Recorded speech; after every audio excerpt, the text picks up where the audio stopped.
Newton's law of gravitation. यहाँ हम दो द्रव्यमान के अलग अलग वस्तु पिंड लिए हैं, जिसका द्रव्यमान m1 है और दूसरे का मान लेते हैं जो द्रव्यमान है वो m2 है। तो according to Newton's law of gravitation दोनों बॉडी के बीच जो फोर्स लगेगा वो फोर्स डायरेक्टली प्रोपोर्शनल होगा प्रोडक्ट ऑफ देयर मासेस। दोनों बॉडी के मास के प्रोडक्ट के डायरेक्टली प्रोपोर्शनल होगा और ये जो फोर्स होगा दोनों के बीच के डिस्टेंस के स्क्वायर के इनवर्सली प्रोपोर्शनल होगा। दोनों इक्वेशन को आप एक साथ लिखेंगे तो force is directly proportional to product of their masses and a square of the inversely proportional, यानी F directly proportional m1 m2 बटे r स्क्वायर।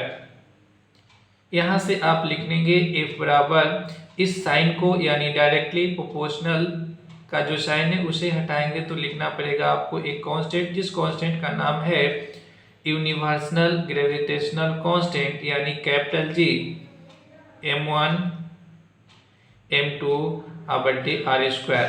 तो ये न्यूटन के ग्रेविटेशनल लॉ में फोर्स का फॉर्मूला है F बराबर कैपिटल G m1 m2 बटे r स्क्वायर। यहाँ कैपिटल G क्या है? तो कैपिटल G एक कांस्टेंट है, इसे सार्वत्रिक गुरुत्वाकर्षण नियतांक यानी यूनिवर्सल ग्रेविटेशनल कांस्टेंट कहते हैं, जिसका मान 6.67 is to 10 to the power minus 11 और इसका जो यूनिट होता है न्यूटन मीटर स्क्वायर पर किलोग्राम स्क्वायर।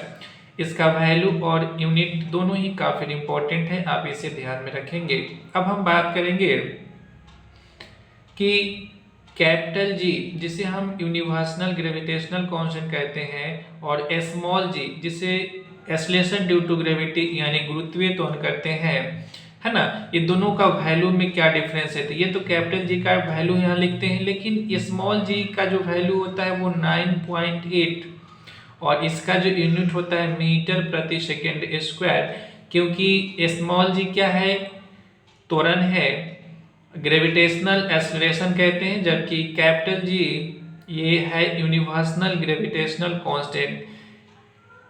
इसका कहीं भी मान जो है हमेशा इक्वल रहता है 6.67 is to 10 to the power 11, जबकि स्मॉल g का मान चेंज होता है। स्मॉल g क्या है? त्वरण है, त्वरण का मान क्या है? तो 9.8 मीटर प्रति सेकेंड स्क्वायर अर्थ पे होता है, लेकिन इसका वैल्यू चेंज होता है। तो अब हम लोग जानेंगे कि स्मॉल g का मान जो है वो कैसे चेंज करता है। जैसे मान के चले कि this is the shape of earth, ये अर्थ का फिगर, अर्थ में दो पोल होगा, एक नॉर्थ पोल एक साउथ पोल।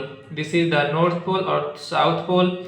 अब दोनों पोल को मिलाने वाली जो लाइन होगी उसे हम कहते हैं देशांतर रेखा, और ऐसी लाइन जो पृथ्वी को लगभग दो बराबर भागों में बांटती है, ऐसी काल्पनिक लाइन जो पृथ्वी के दो बराबर भागों में बांटती है उसे हम विषुवत रेखा कहते हैं, यानी इक्वेटर। इंग्लिश में बोले तो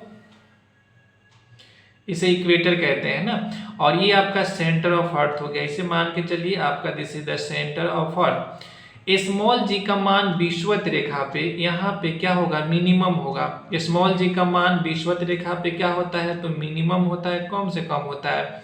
जो जो हम विषुवत रेखा से ऊपर की ओर यानी ध्रुव की ओर या नीचे की ओर, है ना, पोल की ओर, ध्रुव की ओर बढ़ते हैं तो g का मान क्या होता है? बढ़ता है, यानी इंक्रीज करता है। तो आपको ध्यान में ये रखना है कि विषुवत रेखा पे मतलब इस लाइन पे इक्वेटर पे g का मान न्यूनतम कम से कम होता है, जबकि हम विषुवत रेखा से जो जो पोल की ओर बढ़ते हैं तो g का मान बढ़ता है। पहला पॉइंट। दूसरा पॉइंट है जब अर्थ सरफेस पे जिधर भी आप अर्थ सरफेस से ऊपर जाएंगे तो g का मान क्या होगा? घटता है। क्या करता है? डिक्रीज करता है। लेकिन अर्थ सरफेस पे यदि हम नीचे भी जाएं, धीरे धीरे हम और नीचे अर्थ सरफेस पे नीचे गड्ढे में जा रहे हैं तो यहाँ भी g का मान क्या होता है? डिक्रीज करता है, मतलब घटता है। और अब आपसे ये पूछा जाता है कि पृथ्वी के केंद्र पर g का मान कितना होता है? तो पृथ्वी के केंद्र पर g का मान होता है 0। पृथ्वी के केंद्र पर g का मान 0 होता है, यानी शून्य होता है।